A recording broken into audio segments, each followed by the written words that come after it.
Sir, आज आपण एक आंदोलन उभं केलेलं आहे. दादा भुसेंचा राजीनामा मागताय, काय विषय आहे? खरं तर मागील काही वर्षांपासून आणि आत्ताच मागच्या महिन्यात जर आपण पाहिलं तर नीट पेपर फुटलेला आहे.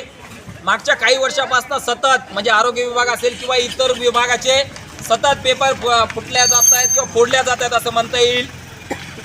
यामुळे इथे ज्या काही महत्त्वाकांक्षा घेऊन विद्यार्थी तरुण आपला करिअर करण्याचा विचार करतात, आपलं आयुष्य सुखी करण्याचा प्रयत्न करतात, पण त्यांच्या स्वप्नांना कुठेतरी मारण्याचं काम इथले व्यवस्था असेल किंवा या व्यवस्थेमधील काही मंत्री असतील, काही अधिकारी असतील, काही कर्मचारी असतील, हे त्यांच्या स्वप्नांना मारण्याचं काम करत आहेत. नीट पेपर फुटल्यानंतर पुन्हा देशभर गदारोळ झाला हे आपण पाहिलेलं आहे.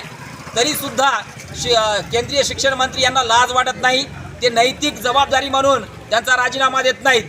तो पेपरसुद्धा महाराष्ट्रातून फुटला होता आणि आत्ता आपण पाहतो 28 तारखेला रविवारी पेपर होता आणि 27 तारखेला शनिवारी TETचा पेपर फुटतो. म्हणजे महाराष्ट्रामधून जो पुरोगामी महाराष्ट्र आपण मनवला जात होता किंवा पुरोगामी महाराष्ट्र म्हणत होतो, त्या महाराष्ट्रामध्ये आजची जी परिस्थिती आपण सामाजिक, राजकीय आणि शैक्षणिक परिस्थिती जर पाहिली तर ही सगळी परिस्थिती म्हणजे आपल्याला पूर्ण मागे घेऊन जाणारी आपल्याला दिसून येते. या परिस्थितीमध्ये म्हणजे इथले जे तरुण आहेत, विद्यार्थी आहेत, आपलं स्वप्न पूर्ण करण्याचा प्रयत्न करत असताना नीटचा पेपर फोडला, TETचा पेपर फोडला आणि असे कितीतरी पेपर फोडत आहेत. याला जबाबदार असणारे शिक्षण मंत्री, राज्याचे शिक्षण मंत्री दादा भुसे आणि केंद्राचे शिक्षण मंत्री धर्मेंद्र प्रधान यांनी ताबडतोब राजीनामा दिला पाहिजे. यासाठी आम्ही हे आंदोलन करतोय. विशेष करून TET पेपर फुटल्यानंतर आम्ही DYFI democratic youth federation of इंडियाकडनं आज राज्यभर वेगवेगळ्या जिल्ह्यामध्ये, वेगवेगळ्या तालुक्यामध्ये याच्या विरोधात आंदोलन करतोय आणि दादा भुसे यांचा राजीनाम्याची मागणी करतोय.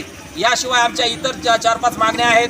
म्हणजे जे दोषी असतील त्याच्यावरती कठोर कारवाई झाली पाहिजे आणि ही परीक्षा पद्धती आहे ती पद्धती किंवा ती व्यवस्था सुधारली पाहिजे अशी आमची मागणी आहे.